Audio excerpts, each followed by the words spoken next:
Tongue tie അഥവാ നാക്കിൻ്റെ കെട്ട്. നാക്കിന് കെട്ടുണ്ടെങ്കിൽ നമുക്ക് വർത്തമാനം പറയുമ്പോൾ കുട്ടികൾ ആയിരിക്കുമ്പോൾ പ്രത്യേകിച്ച് അവർക്ക് നല്ല സ്ഫുടതയോടുകൂടി പല കാര്യങ്ങളും പറയാൻ നേരത്ത് അത് ബുദ്ധിമുട്ടായിട്ട് വരും. നാക്കിന് നീളം കുറവായിട്ടിരിക്കും. ടങ് ടൈ ഉണ്ടോ എന്നറിയാൻ ഏറ്റവും എളുപ്പം നിങ്ങളുടെ കൊച്ചിന് നാക്ക് കൊണ്ട് പുറത്തേക്ക് കൊണ്ടുവന്ന് നമുക്ക് താഴെ കൊണ്ടുവരാൻ സാധിക്കുമോ എന്ന് നോക്കിയാൽ മതി.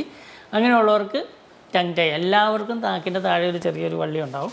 പക്ഷേ വള്ളി അറ്റത്തേക്കാണ് അതിൻ്റെ പിടുത്തം, നാക്കിൻ്റെ അറ്റത്താണ് അത് പിടിച്ചിരിക്കുന്നതെങ്കിൽ നാക്ക് പുറത്തേക്ക് കൊണ്ടുവന്ന് നാക്കിങ്ങനെ ചുണ്ടിൻ്റെ പുറത്ത് കൊണ്ടുവരാൻ അവർക്ക് സാധിക്കില്ല.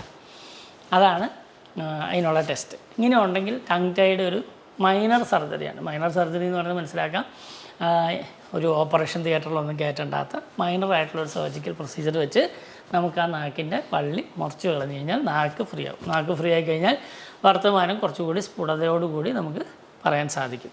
അപ്പോൾ ചെറിയ കുട്ടികളായിരിക്കുമ്പോൾ ചെയ്യുന്നതുകൊണ്ട് പലപ്പോഴും അതിനെ ഒരു സിമ്പിളായിട്ട് അത് ചെയ്തെടുക്കാൻ കുട്ടികൾ അടങ്ങിയിരിക്കുന്ന ഒരു കുട്ടിയാണെങ്കിൽ മൈൽഡായിട്ടുള്ളൊരു ലോക്കൽ അനസ്തറ്റിക്കിൽ തന്നെ ചെയ്യാവുന്ന ഒരു സർജറിയാണ്. അത് ഒറ്റ ദിവസം കൊണ്ട് ചെയ്യാവുന്ന സർജറിയാണ്.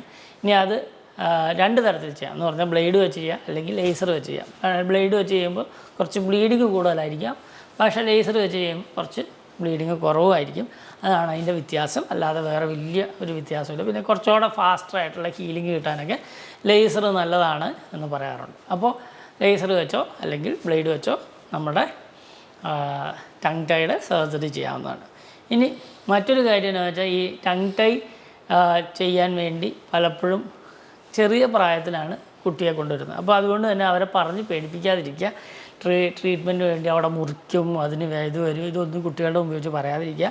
അവരെ വളരെ റിലാക്സ്ഡ് ആയിട്ട് കൊണ്ടുവന്നാൽ ചെയ്യാം. അല്ലെങ്കിൽ നമ്മളതിനെ ഒരു നൈട്രസ് ഓക്സൈഡ് എന്ന് പറയുന്ന നമ്മുടെ ലാഫിംഗ് ഗ്യാസ് കേട്ടിട്ടില്ലേ, അത് വെച്ച് അതിനെ ഒന്ന് മയക്കി കിടത്തിയതിന് ശേഷം ഇത് ചെയ്യേണ്ട ആവശ്യം വരാറുണ്ട്. പ്രായമായി കഴിഞ്ഞതിന് ശേഷവും ടങ് ടൈ കറക്റ്റ് ചെയ്യാവുന്നതാണ്. പക്ഷേ അത് കഴിഞ്ഞുള്ള സ്പീച്ച് ഡിഫോമിറ്റി മാറാൻ കുറച്ച് കാലമെടുക്കും. കൊഞ്ഞപ്പൊക്കെ ഉണ്ടെങ്കിൽ അത് മാറിക്കിട്ടാൻ കുറച്ചുകൂടി കാലമെടുക്കും എന്നുള്ളതുകൊണ്ട് ചെറുപ്പത്തിൽ തന്നെ ചെയ്യുന്നതാണ് ഏറ്റവും നല്ലത്.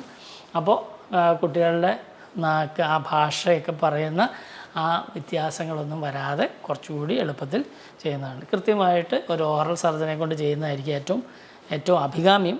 അതുകൊണ്ട് ഓറൽ സർജറി ചെയ്ത ഒരു നല്ല സ്പെഷ്യലിസ്റ്റിനെ കൊണ്ട് തന്നെ ടങ് ടൈ വിടിവിപ്പിക്കുന്നത് വളരെയധികം നന്നായിരിക്കും. എക്സ്പീരിയൻസ്ഡ് ആയിട്ടുള്ളൊരു ഡെൻറ്റിസ്റ്റിന് ചെയ്യാവുന്ന സിമ്പിളായിട്ടുള്ള സർജറിയാണ്, വലിയ പ്രശ്നങ്ങളില്ല. പക്ഷേ ബ്ലീഡിംഗ് ഒക്കെ ശ്രദ്ധിച്ച് കൺട്രോൾ ചെയ്ത് കുട്ടി അനങ്ങാതിരിക്കുന്നുണ്ടോ എന്നൊക്കെ നോക്കി കൃത്യമായിട്ട് ചെയ്യുന്നത് ആ പറയുന്ന ടങ് ടൈ നാക്കിൻ്റെ നീളം കൂട്ടാനും അതോടൊപ്പം തന്നെ വർത്തമാനം പറയുന്നതൊക്കെ സ്ഫുടതയോടെ പറയാനൊക്കെ സഹായിക്കുന്ന ഒരു കാര്യമാണ്. അപ്പോൾ നാക്കിൻ്റെ നീളക്കുറവിനെ ചികിത്സിക്കുന്ന ടങ് ടൈ ചികിത്സയെക്കുറിച്ചാണ് ഞാൻ പറഞ്ഞത്.